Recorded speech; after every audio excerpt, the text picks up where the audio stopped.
Welcome to Solar Insiders, a podcast reporting on the people, technologies and policies shaping the world's biggest energy source. Presented by Sophie Vorath, the editor of Renew Economy and One Step Off the Grid, and Rachel Williamson, senior reporter at Renew Economy. Solar Insiders is brought to you by Pylon, the essential solar design tool to grow your solar business with quick and effortless proposals that will impress your customers. And Fronius, trusted worldwide for delivering reliable, smarter energy solutions.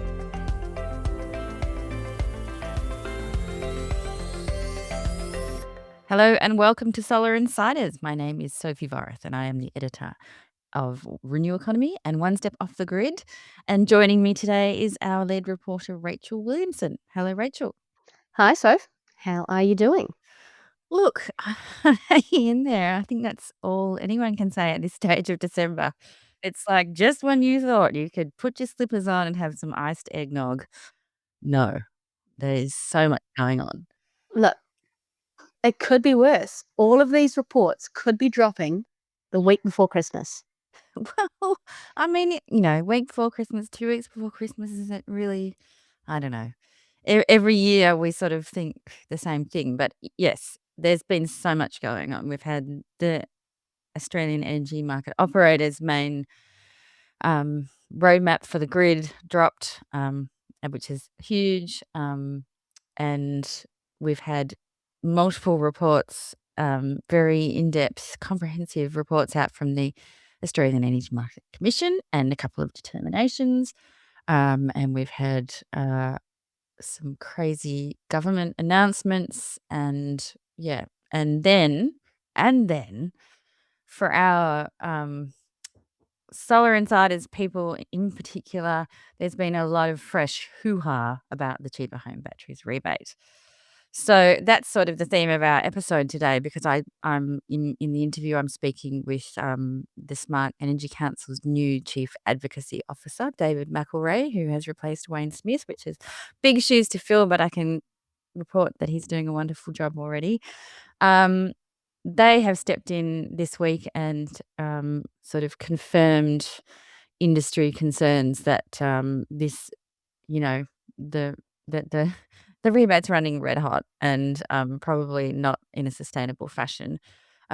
We've already heard reports and comments that it's burning through its budget very quickly. And then this week, the focus was on the fact that it's really being eaten up by batteries much bigger than anyone anticipated. So people are getting home batteries. And it's really interesting because I know that they put in that clause for it to be up to 50 kilowatt hours, the funding. And then there was that bit where it said, but you can get a battery 100 kilowatt hours, but it's only funded up to 50. And that was sort of to encourage small businesses, I guess, to get in on it as well. But looking at the data this week, apparently only 2% of all of the registrations for the rebate have been from businesses. I have a story as an example for that. A friend of mine owns a home. They were tossing up, should we get a 48 kilowatt hour battery? Oh my God. And Do they live in a palace? I think they've gone with a 32 kilowatt hour battery because they're like, 48 kilowatt. It just seemed a bit excessive. Mm. And I thought, Yeah. yeah. I mean, look, this is what we discussed, what I discussed with David, and I don't want to sort of go into that too much because we'll listen to it in a minute. But early on there was this message for people to go big, and it's this one-off rebate and go big, because think about how you're going to electrify and you're going to have your EVs, etc., etc. So people have done that in the droves, and it's been a bit of a shock. So, but yes, I think probably worst case scenario is that the Labor Party says, "Oh well, we did our bit. It went gangbusters, and now we're going to snap it off," which would be a very bad outcome for the industry and for the consumers, I would have to say, and not a great look for the government, I'm going to also add. Or the best case scenario is that there's this very careful, measured tweaking that goes on in consultation with industry, and it's plenty of notice, etc. So, without spoiling any more, let's hear from the Chief Advocacy Officer of the Smart Energy Council, David McElrea. David McElrea, welcome to Solar Insiders. Oh, thank you so much for having me. Long-time listener, first-time caller. It's exciting. Yes, it's great to have you on. And I think the last time I spoke to the Smart Energy Council's Chief Advocacy Officer, it was Wayne, and it was Yes. just before the federal election, and he was assuring me that we were going to have this battery rebate come in and that was going to be great. And he was right. And now here we are, sort of more than 6 months later, and we have that battery rebate, and the Smart Energy Council has you as its new Chief Advocacy Officer. But everything's been going great guns. My goodness, we're headed for 175,000 registrations through the rebate scheme by the end of this year. But there are a few concerns. So I guess let's start there. What has gone wrong? Well, I think actually everything's gone right, and also tribute to Wayne. It's big shoes to fill to come on the podcast after him, and as well. I remember listening to it, but no, I would say I think things have gone right. I mean, I think that's what we should be saying as an industry, as a sector. This has been just an extraordinary success, just a runaway success.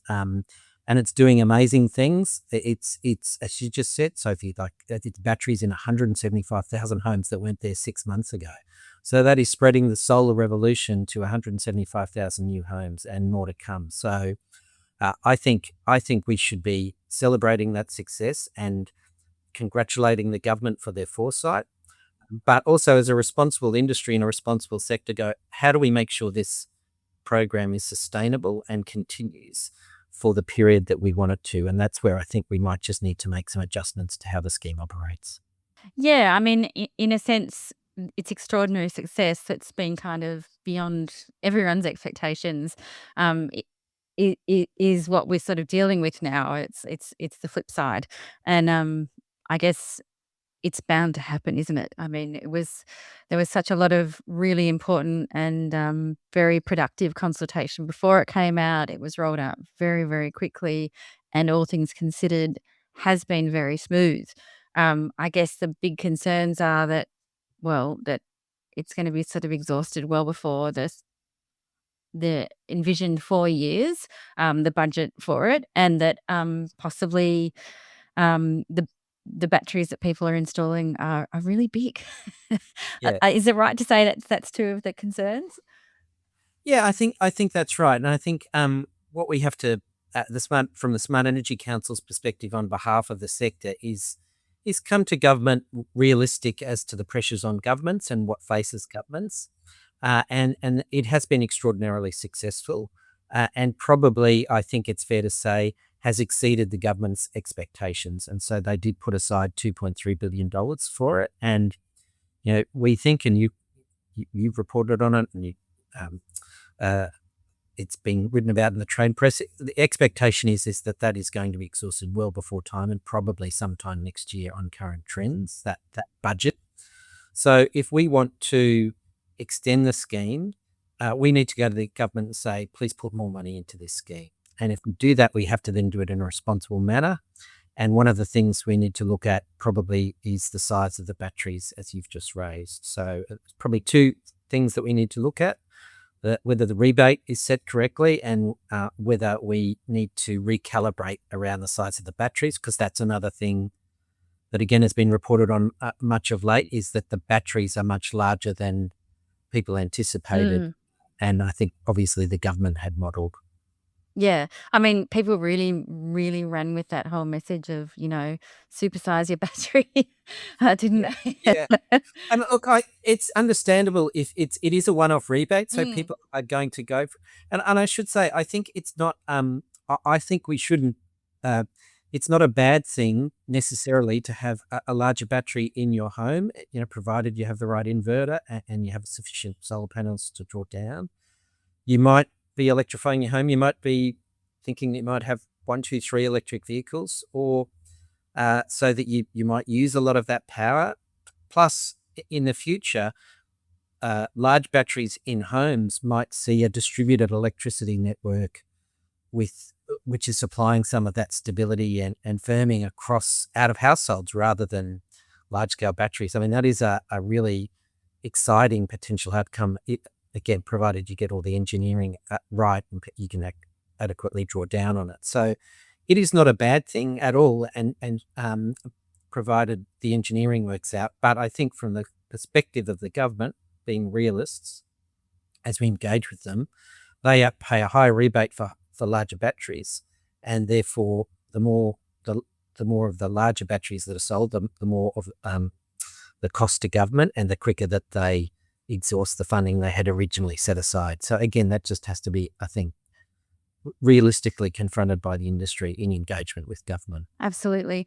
And am I right in saying too that it's a bit of a concern too that I mean, this is my thinking, is that it also doesn't, it means it doesn't get to as many consumers, doesn't get to as many households. Like, I think, Yeah. you know, part of what we had wanted to see, and I'm using the big royal we here, it is, you know, the democratization of energy as well, and for everyone to sort of get in on this rebate. And it wasn't means tested, which is fine. But you know, I think probably one of my concerns, at least anyway, is that there'll be some people who might miss out because No, it's being absolutely. taken up by these bigger batteries. Yeah. So that's very true. And I think if you talk to industry as well, they would share that, because people, you've interviewed enough of them, they're true believers in this, right? So they want as many people to benefit as possible. And certainly from an industry representative point of view, from the Smart Energy Council, we care deeply about the future of renewable energy and climate. And this is, at this point in time, it's the best way that Australia can do its part to combat dangerous climate change, which threatens us all. But it's also about spreading the benefits of this consumer energy solar revolution to as many people as possible, so that as many people get to benefit from it. It is doing more to bring down, if you look at the report that was put out by the Energy Market Commission last week, it is doing more to bring down power prices really than anything else at the moment. So, and a faster rollout would bring, they said, down by another 3%. So it's cutting people's bills, it's helping with the cost of living. We want that to happen to as many people as possible, so they all, you know, that's a clear equity consideration that should drive us, and I think will drive the government as well. Yeah. And another benefit of the sort of huge popularity of this rebate is that it's also pushing down battery prices as well, which was something that I think the minister flagged when the rebate was first launched, that it would always be reassessed as prices come down and as the market changes, as it has been with solar. Yeah, he did when he and he said that, I think on a it was before my time, but on a webinar run by the Smart Energy Council. So he indicated that some of the settings might need to change, and we're 6 months into the rollout of the program, and I think the trends are clear. There's an extraordinary amount of capacity. So 175,000 installs, we think, by the end of this month, probably around 4 gigawatts of storage, just huge numbers, and this larger battery size. So it's a good time to look at the settings, if they are going to be tweaked, to tweak those settings to ensure the sustainability of the program. And from an industry perspective, we also our strong message to government is and has been that we need sufficient notice as an industry of any changes, because there are people who've been listening to this who are waiting for their March installation or something like that. So, and have been quoted prices. So there is a bit of there needs to be adequate notice for consumers and for the sector to adjust. But we would expect things like the rebate might adjust, and there might be movement to just to at least reduce the exposure of the government to larger battery sizes. Yeah. And how is I mean, you may not be in a position to answer this question yet, but what's the feeling with the government? I mean, the sense I got when the rebate was being brought together and designed was that it was very collaborative, and they really listened to a lot of the concerns of the industry and took the lessons that I think a lot of some of the state rebates have learned the hard way, and how not to roll out rebates in a way that ends up unintentionally damaging industry. Do you feel like you've got the government's ear on this? Yes, I think so. And just pay tribute to the government. It's a great program, and they've been keen to engage with industry as it rolls out, both, from the minister and other uh, political officers through to regulators and the department. That they've been really good. Such a contrast when the other side of politics is sort of arguing about whether climate change is real and trying to put in coal-fired power stations, as the Queensland LNP have done. That this is you have just such a fresh contrast to a government that is actually implementing a program that's making a difference today on the ground. So yes, I think so. I think they are some of the things we've just talked about, I think, are motivating them. They want as many people to benefit. They want a strong domestic battery sector and solar sector. So those are all things that motivate the government, and they want to bring down power prices. They have a target of 82% renewables by 2030. There is a lot of work to do to get to that 82% target. I think that this consumer energy can do the heavy lifting to get us there. It's always been thought of that we'll get you big, large solar farms, utility solar or large-scale wind farms. Frankly, that they're not progressing all that much at the moment. This consumer revolution is what could get us there and get us a stable grid and fix a lot of problems around duck curve and so forth. So I think they get that. I think they're engaging well on it. I think they understand the needs of industries and the needs of consumers, and we're hopeful for a sensible discussion. And if there is to be changes, which again I suspect there will be, we would hope that our advocacy will have had some impact on those changes. Yeah. And you've just had a industry meeting today where you've Yes. sat with industry and heard their concerns and had their feedback and that kind of thing. How's the feeling out there? I mean, are people nervous? Are they stressed? Because it's been quite a ride, and we've heard from installers and manufacturers that they've been struggling to keep up with demand, and just their books are sort of full, and there's a bit of a delay even. Is there a big concern that changes will sort of flip them on their head again? Yeah, that's right. I think that's right. I think I think the first thing to say, it's a responsible sector that wants to do the right thing, that recognizes that this is a good program and wants it to continue, and is prepared to engage, rationally and responsibly with government around that. So that's the first message. But then there's I think you've hit the nail on the head. It is that what would cause most difficulties is this sort of boom bust cycle. It is running extremely hot at the moment, but if you're going to taper that off, not bust out the other side, just ease out of it. And that also means no abrupt changes, sufficient notice for installers to ideally fill out their order books, for wholesalers and retailers hopefully not to be left with stranded. There is risk that you could be left with stranded stock. So that is the key message I think that we have taken from our discussions, and certainly that was a loud and clear message from the industry today. Was they don't want a boom bust cycle, and they need adequate notice. So they would like as much notice as possible, but we think if we could get 3-4 months notice from the government, that should, for most, that won't satisfy everyone, but for most people, that should do the job. And if any of them are listening, I just say that you should be cautious about long-term plans, would be my advice, beyond that, next 4 or 5 months, because it is possible some of these settings will change. So if you are making orders or offering quotes or something like that, you should just bear that in mind when you do that, because I think there's a reasonable chance that some settings might change, and if they do, you don't want to be left stranded. Are there any other concerns in the industry around, market share, whether, any sort of players that are coming in with not in good faith, safety, that kind of thing? Do you feel like it's being regulated well enough?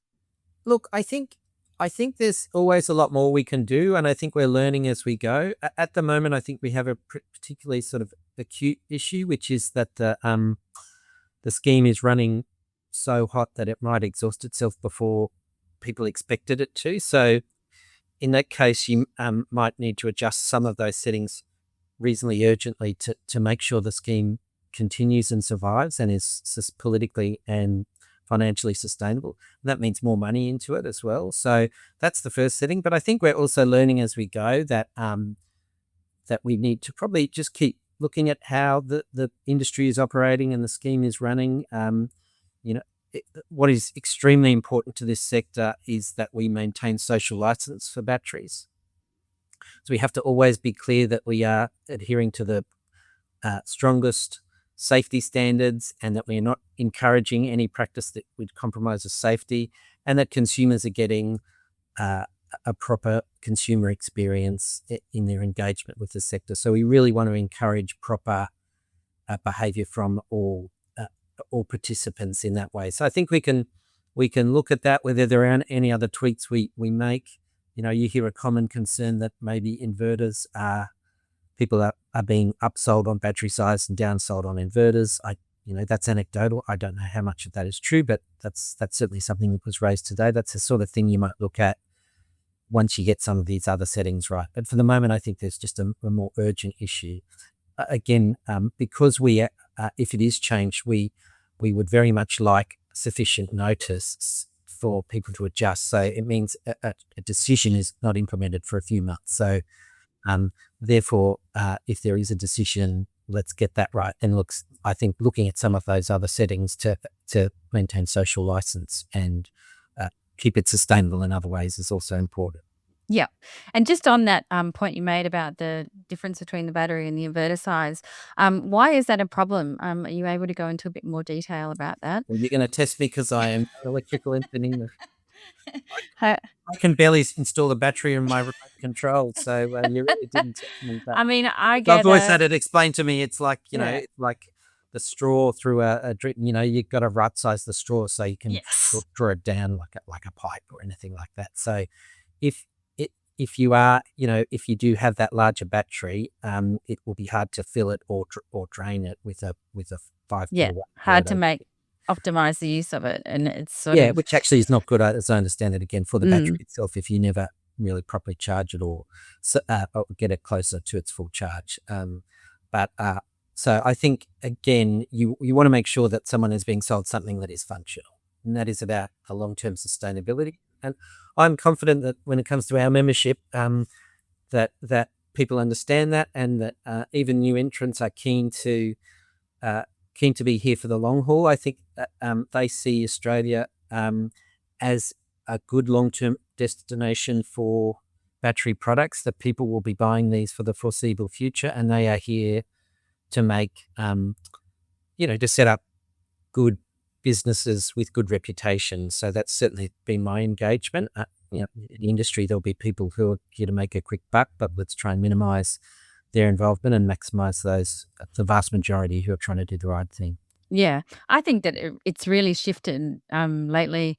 You're seeing this sort of whole ecosystem now, and I think at least the smart businesses will be thinking of this in the sense that, in the same way that I guess the old school car dealers used to work, where they sell a car to you and then they lock you in for all the servicing and everything else. Exactly. I think, this is an opportunity for reputable companies to really develop relationships with consumers and help them make the most of their energy assets and keep adding and growing them, with their electrification, with adding a vehicle, with smart management and all of that kind of thing. So hopefully that's where we're heading. I mean, and what's this 6 months has shown is there's clearly, as an economist would say, is latent demand, right? There's a lot of people who wanted them.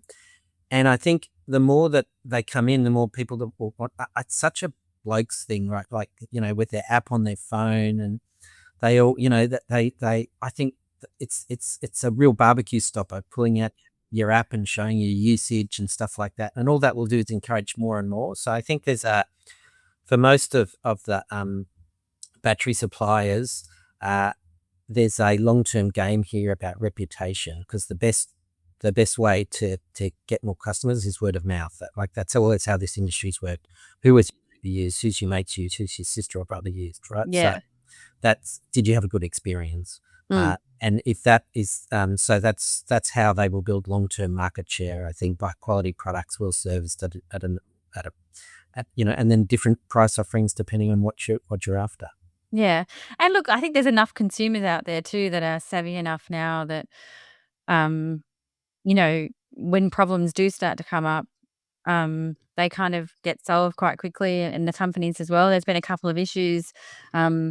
We had the recall for Sig Energy, and we had the recall for Tesla too. And to both of those companies' credit, they seem to have been handled really well. Touch wood. I mean, I'm yet to see, but I think the Tesla one, you've barely heard of it, and they're so on top of where all their batteries are and which ones need fixing and all of that it's just been kind of pretty seamless. And I think there's this sign that things will happen, and they're bound to, and we're installing batteries at this rate. But if we can all communicate, and given the technology we have at the moment, there's no reason why we shouldn't be able to, then problems can be solved. I think that's right. I think, again, mature players recognizing their responsibilities, working with regulators and so forth. But as you said, it's when you're selling a lot of a product, there's going to be issues every now and then. Things might need to be recalled. I mean, I went on the website when that was issued, and the item next to it was a kid's bike where the brakes didn't work, which put it into some context. I thought, if your toddler's on there were 6 product recalls that day. So products are recalled all the time. I think we just have to be upfront and clear with people, and just keep an eye on social license at all times around those issues. And that's certainly a role we're keen to play, as I'm sure governments are and the businesses are themselves. Yep.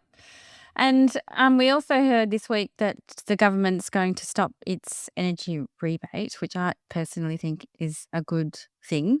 And I'm just wondering whether there was any talk in the industry, and whether this gives us more confidence that they might be able to put more money into this battery rebate, because, obviously that's a Band-Aid solution, giving people money to help get their bills down, whereas actually enabling them to bring them down permanently is a much better solution. Yeah. Look, it wasn't, but it goes to show, because I think it was tremendously popular, that policy, and they have stopped it. So I think it goes to show just realistic, and I've worked in government, so I sort of know what it's like. The pressures that governments are under, this federal government is under when it's running a projected budget deficit and the like, to reduce its expenditure. And so that's why it's no small thing to go to the government and say, well, you set aside $2.3 billion, but you're going to need to substantially increase that. That is not a small ask of the sector, but we're not doing it on our own behalf. We're doing it on behalf of the Australian community. But it just means so. I think it just underlines how difficult that is, and why I think you need to be realistic as you put it to them. So as I said, that might mean reducing the rebate. The other thing that we have suggested is that you might wish to have a sliding scale, so that for small or medium or large size batteries, depending on how you define them, you might get a slightly lower rebate, so that like the opposite of how the tax system works. So a large battery beyond, let's say, 30 kilowatts, instead of getting 100% of the rebate per kilowatt hour, you might get 20, 15%, something like that. So right. That, again, those are the sort of, I think, responsible policies to put to government to say, we're serious about this. We want it to continue. We want it to go to 2030 as promised. We don't want boom and bust, but we recognise that governments work under constraints themselves. Mm. And there's no genuine concern, is there, that they'll suddenly just call it, bring it to an end early or anything? Well, no, there is. Yeah, of course. Yes, deep concern. Deep concern. Or they might, the deep concern that they could, because that is one option. Say, well, we put aside this money, it's gone, it's a shame, but we can't afford any more. That's always an option for government. And that would be dramatically bad for the sector. It would leave a lot of people in trouble, but it would also be bad for the Australian community, because it is as we just said, the best way to get down people's energy bills at the moment is to install solar and a battery, right? So that's the best thing you can do to bring your energy bill down and affect your cost of living. So that could happen. We really don't want it to happen. We also would prefer it if they didn't change the cutoff, I think, for the batteries. At the moment it's 50 kilowatt hours. So we'd prefer it if they didn't say all of a sudden it's, I don't know, 20, 15, Yeah. 30, whatever. We'd prefer to keep it there, but maybe taper the rebate Right. so that people could still install larger batteries. But they're all real risks, very real risks, which we are trying to manage, I think, as I said, in a responsible manner to make the program sustainable. Yeah. And for businesses out there, if there is a big change, I mean, we saw this happen in Victoria at one point with the solar rebate.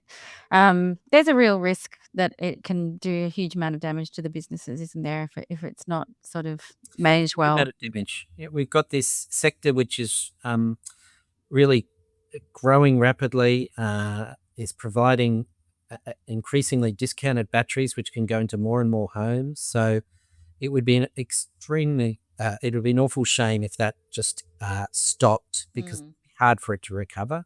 So that is something we are really very, very keen to avoid. And so that's why I think a alteration to the settings with more money that allows it to continue still be supported, but just taper off that cost to the Commonwealth. I still think it can continue on an extraordinary trajectory, just maybe on a more sustainable path. Yeah, you do get the feeling that we've just scratched the surface, don't you? I think so. I mean, the future is pretty clear. It's a battery in every home, solar panel on every roof. That includes renters and so forth, and units. Electric car where we have cars. In every household. So I think that's the future, and that's a distributed energy system doing a lot of that heavy lifting, because actually it's going to be very hard to get there from large-scale wind, offshore wind, large-scale solar. That might in the end do a lot of it, but that is going to get us there much more slowly than we thought, and the real revolution is happening in people's homes as we speak. That's where it's happening, and that's actually, I think a lot of the rest of the world might look to Australia and our experience and think, okay, is that a different way to do it? Do we really need to focus on these mega projects, or is it doing it household by household, millions of households at a time, the way to really get to renewable energy future? And certainly that is an interesting experiment underway in Australia that I know the rest of the world. I was actually in China speaking about this a couple of weeks ago. I'm speaking to some Chinese students about it tomorrow. Again, that they are looking at it, I think, as is the rest of the world, about what we're doing here in Australia, and it's exciting, and it's good to be a part of. It really is, and I think there's no doubt Australia, in that distributed energy side of things, has been hugely ahead of the curve, and it. There's benefits to that, and then there's also dangers. But I think there's been a lot of maturing going on, which is really promising. And I'm hoping, you hope that.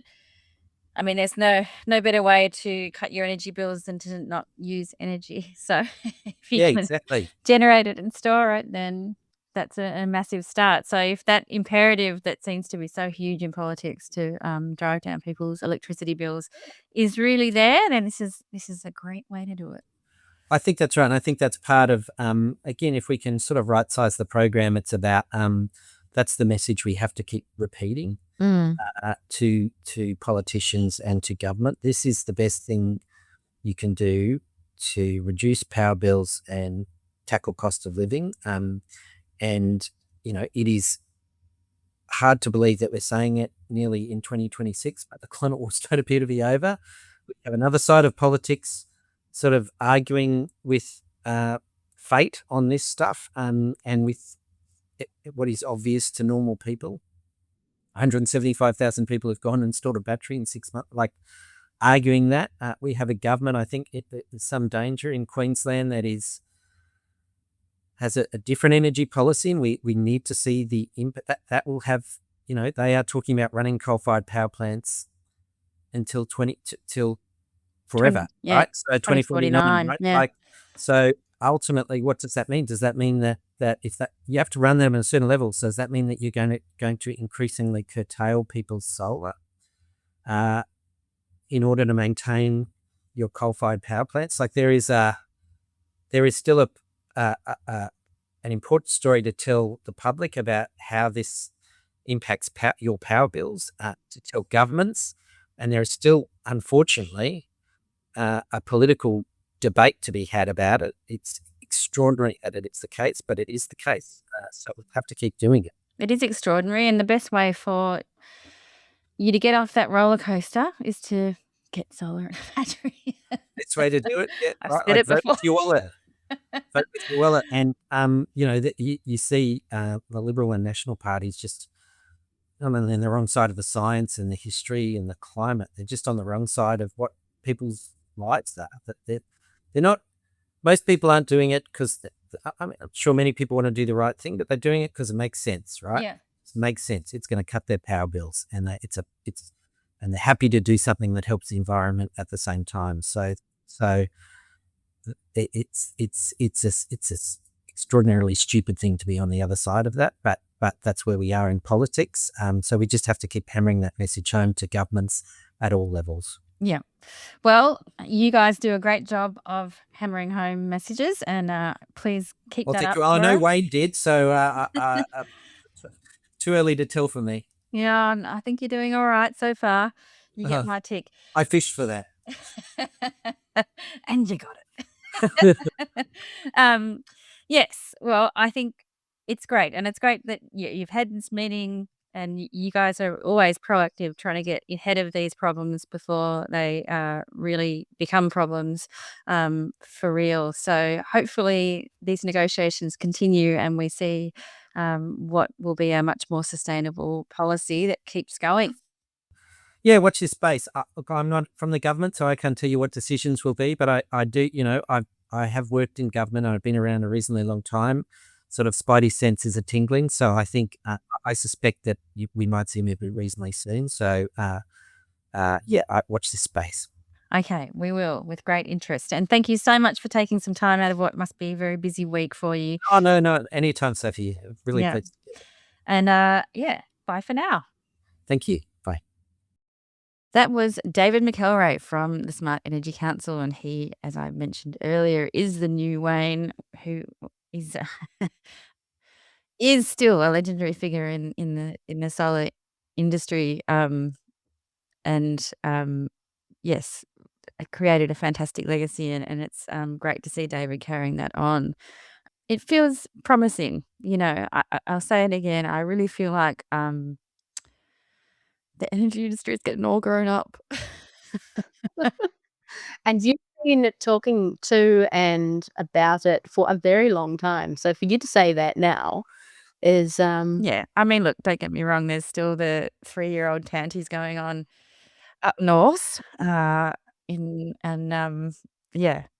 what's going on in Queensland. I mean, they've officially ditched their renewable energy targets, and throwing money behind coal and new gas and all of that. So yes, in some ways, but when I say the energy industry is growing up, what I mean is that I think the main sort of players and the people who are out there doing it and getting things done, there's a lot of great consultation and collaboration going on, and it's very collegiate, and I find it extremely impressive. For example, Rachel, and you've written about this before, but the AEMC, the market rule maker, has, it's a tough job. It's not. I guess they're the police of the energy market, and that's not always great. But they've just put out this huge 160 plus page report on pricing reform, which is like, it has several really, really good ideas, and ideas that are like, well, duh, kind of thing, like energy retailers shouldn't be able to dupe people out of money with fancy tricks. And that's summarizing. But summarizing how many pages exactly? 40, 50? Probably, yeah. And that's the thing. I don't want to minimize this huge amount of work that goes into it, and they're really complex issues. And of course, while there's heaps of real progress being made, the people are going to jump on the fact that they're suggesting a higher fixed tariff for consumer bills, which is not going to be popular, and it kind of reignites that whole solar cross subsidy debate that we had over the sun tax. Who pays what for the grid, who's being, like, and how, like in what bill components do we pay for the network costs, and then if solar people aren't using as much grid energy, should they be paying elsewhere, or should they be rewarded for investing in solar and batteries and bringing prices down? It's a really thorny topic. And this proposal kind of wants to get that fixed element higher so that it's The network yeah. element Yes. price. Yeah. So that basically your costs for just being plugged into the grid that you pay, and you can't change, like, no matter what behavior, unless you unplug, you cannot change it, right? So that's kind of already caused outrage, in that people are saying, well, why would you send that signal when we're trying to tell people that, they can do things, change their behavior, save money, be energy efficient? This is sort of more like, well, pay more for plugging in and then use as much power as you like. And again, that's really paraphrasing. And look, if anyone's got a spare couple of hours, read the report. It's really complicated, and there's going to be some really fiery debate. So look out for that. Today there'll be a few very hot takes, I'm sure, on LinkedIn and in our inboxes, Rachel, which we can look forward Yes, to. they will. Now, you said that there's another AEMC change that's come through Yes. as well. Yes, and you wrote about when they proposed this, and again, this is one of those, I think, eminently sensible ideas that it's like, yes, right, let's lock that in.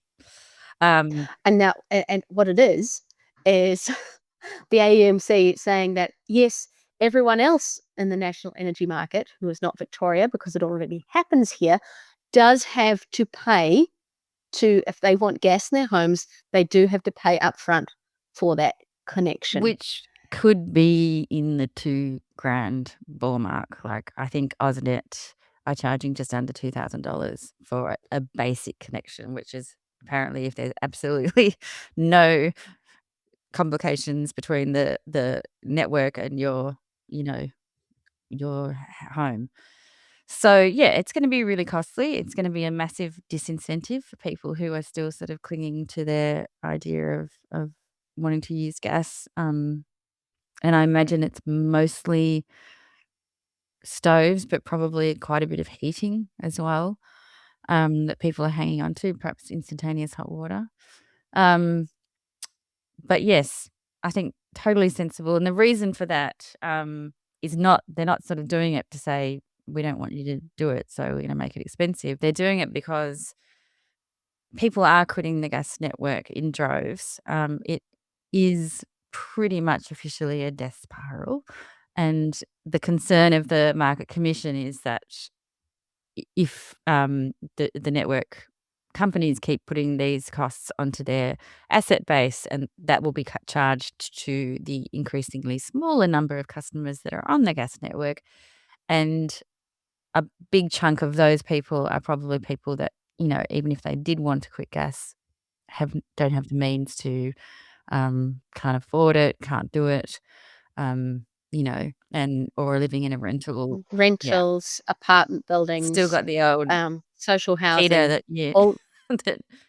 the death heater, yeah, which this house had. the Hansel and Gretel oven. Yep, all of those things, lighting it with a candle and what have you.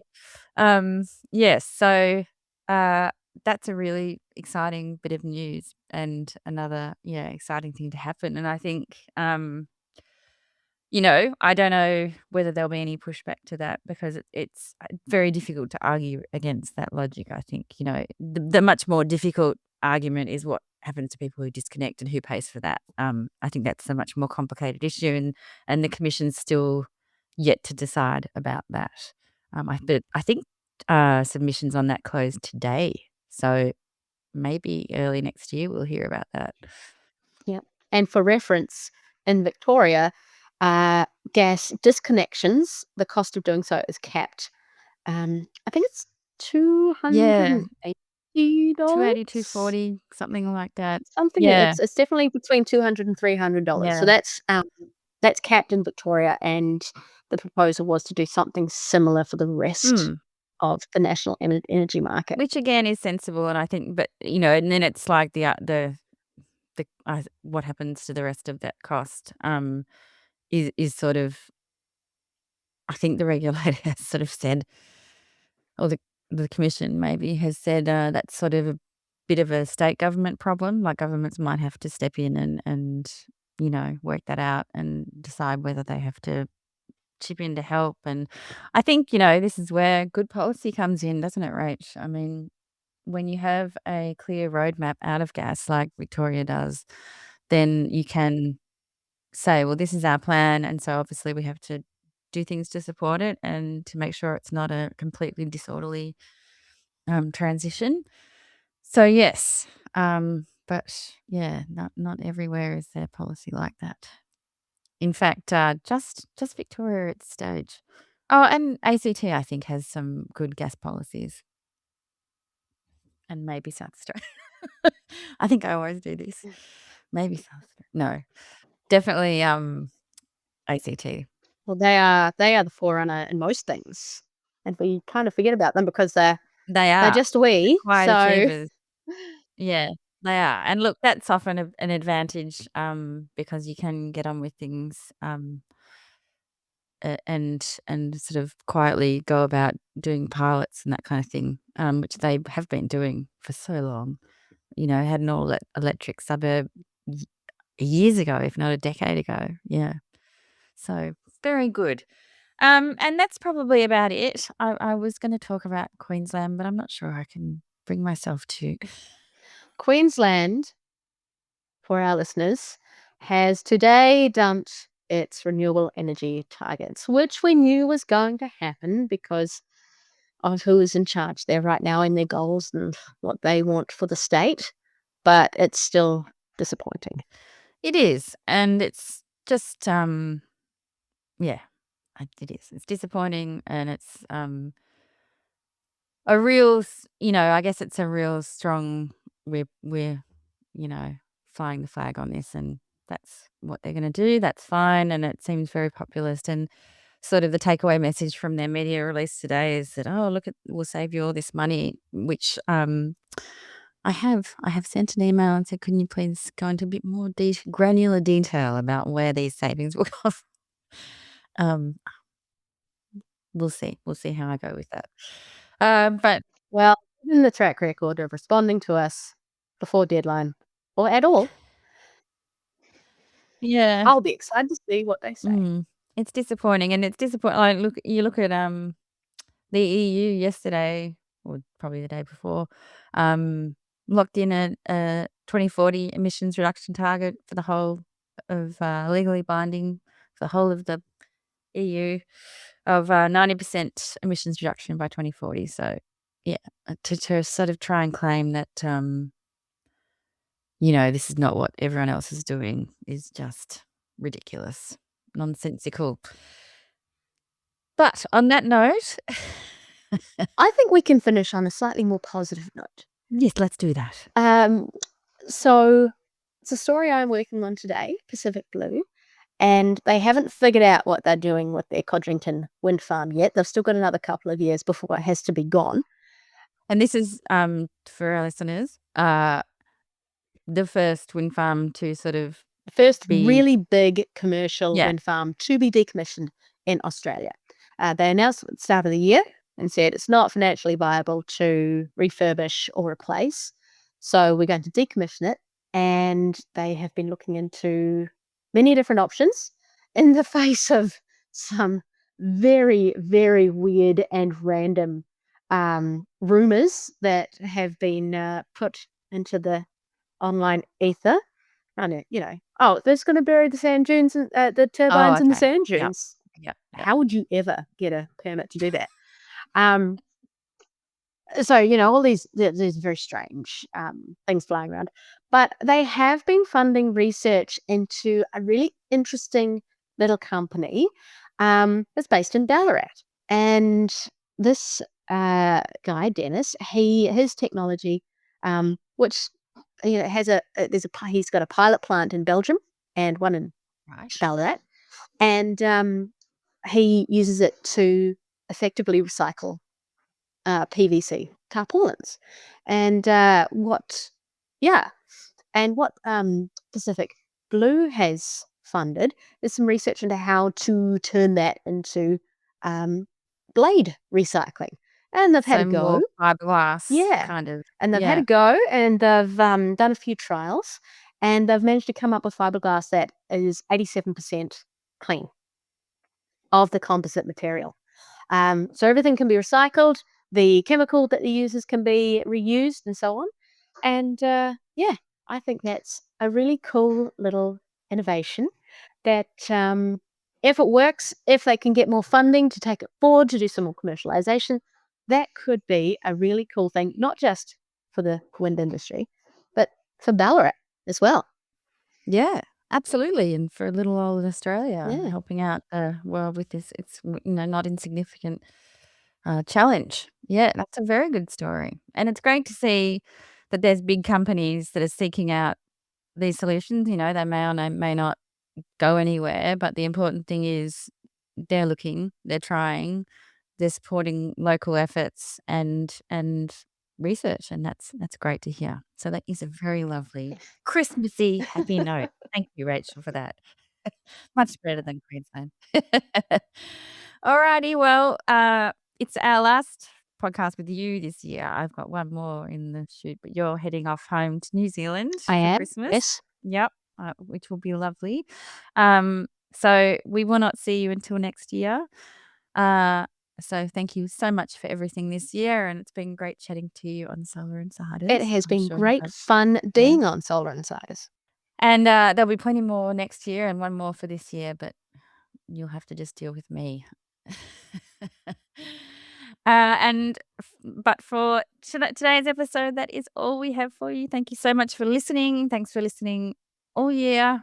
Please check out our other podcasts on Energy Insiders and on The Driven. And thank you to our sponsors, Pylon and Fronius. And that is all for now. Goodbye. Solar Insiders was brought to you by Fronius. From powerful solar inverters and intelligent EV charging to the new Fronius Reserva solar battery, Fronius offers a proven ecosystem that empowers homes and businesses to take charge of their clean energy future. Solar Insiders was also brought to you by Pylon. Pylon provides easy-to-use solar design software for solar installers and retailers, with pay-as-you-go pricing, no monthly costs and no lock-in contracts. Join Australia's top solar companies who trust Pylon to design high-resolution, CEC-ready solar proposals.